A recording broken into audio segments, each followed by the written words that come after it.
Bueno, había un interés durante todo el periodo neoliberal en todos los gobiernos neoliberales, y además se veía que era una directriz de las grandes transnacionales, era debilitar a los ejércitos nacionales. Es más, no solamente debilitarlos, porque sabían ellos que debilitando a las Fuerzas Armadas, pues se debilita al Estado Nacional. Ellos querían acabar con el Estado Nacional, y un bastión, tal vez el último, que impedía esa situación es el ejército. Lógicamente un ejército, como ya lo dijimos, que fue educado en el programa del Colegio Militar, que es un programa nacionalista en México. No me refiero a los ejércitos, por ejemplo, de Colombia, que están totalmente, maniatados, orientados y casi al servicio de las grandes transnacionales y del ejército norteamericano. No, me refiero al ejército nacional en México y en otros países, que reitero es prácticamente el último bastión que queda para destruir al Estado Nacional.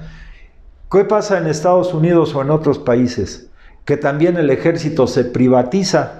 O sea, aquí también querían privatizar al ejército, es decir, que ya no fueran los mandos militares, sino que fueran corporaciones privadas que manejaran la seguridad nacional y manejaran también las funciones que hoy el ejército está desarrollando, igual que en la Marina y en la Fuerza Aérea. O sea, el criterio de privatización estaba enfocado al ejército. ¿Por qué podemos afirmar esto? Muy sencillo, porque ustedes saben que el ejército mexicano también tenía su fábrica, o tiene su fábrica para la producción de armamento, pero prácticamente la iban a desaparecer, vendieron parte de ella. También debilitar al ejército era terrenos amplios del propio ejército, se privatizaron para hacer desarrollos inmobiliarios.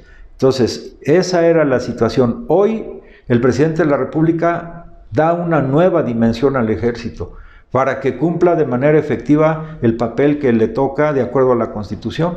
Por eso el presidente hizo una gran transformación, disolvió todos los elementos de la Guardia Presidencial, más de 8,000 elementos que realmente no hacían nada en términos generales, ¿no? Y ahora se integró una nueva agrupación que es la Guardia Nacional, que además el presidente envió una iniciativa de ley precisamente para terminar con esa violación permanente a la Constitución, de que las Fuerzas Armadas intervenían sin tener las facultades suficientes. Hoy las tienen.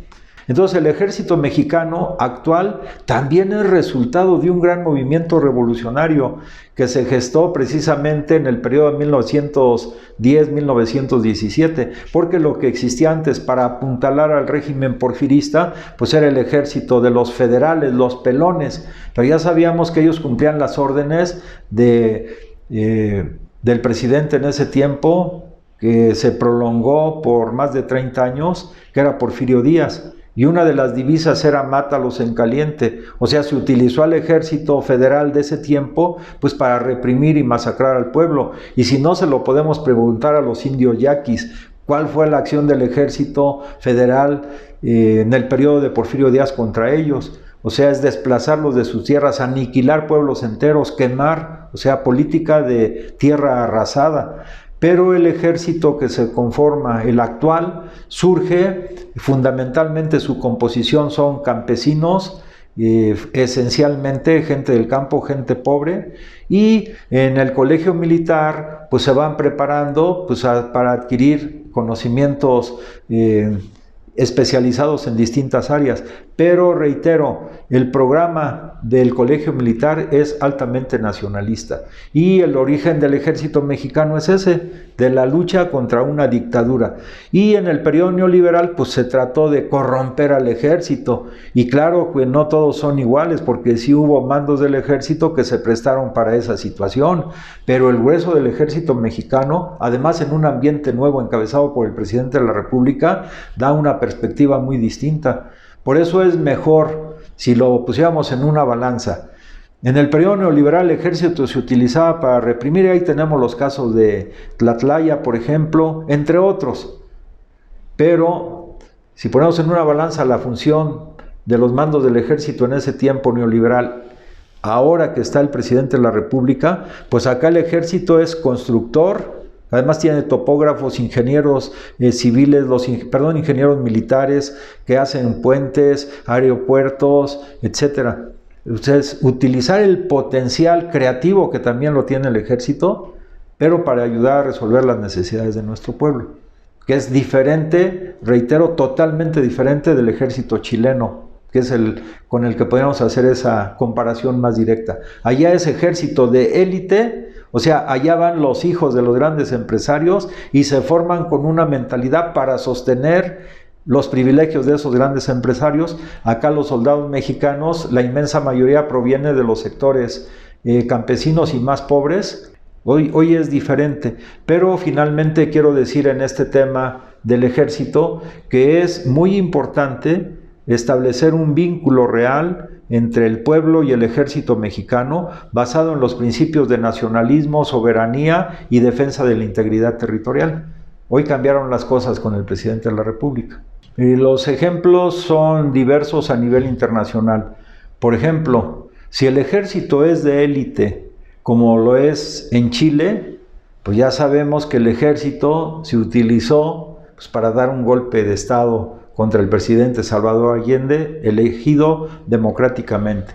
Si los ejércitos sus mandos superiores, se han ido a estudiar, a formar en el Colegio de las Américas o en Estados Unidos de Norteamérica, como los del ejército colombiano, bueno, pues ya sabemos que es un ejército que no entiende el nacionalismo propio de Colombia, sino que se pone al servicio como pelele pues, de las Fuerzas Armadas norteamericanas. Y así podríamos ver la función de distintos ejércitos en el mundo.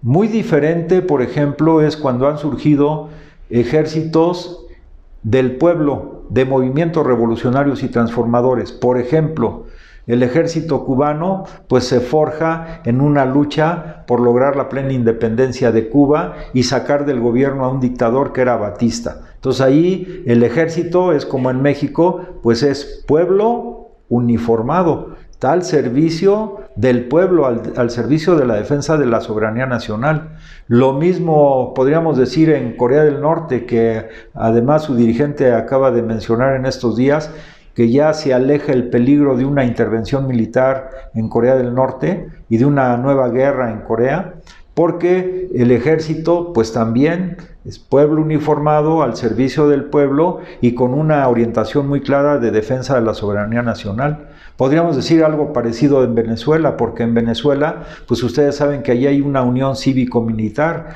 y que la inquietud para acabar con el régimen neoliberal surgió de las filas del pueblo, pero también de las filas del ejército venezolano. Hugo Chávez pues era un oficial del ejército venezolano, pero con una mentalidad nacionalista, y en su mente pues estaba el pensamiento de Simón Bolívar de lograr la plena independencia de Venezuela.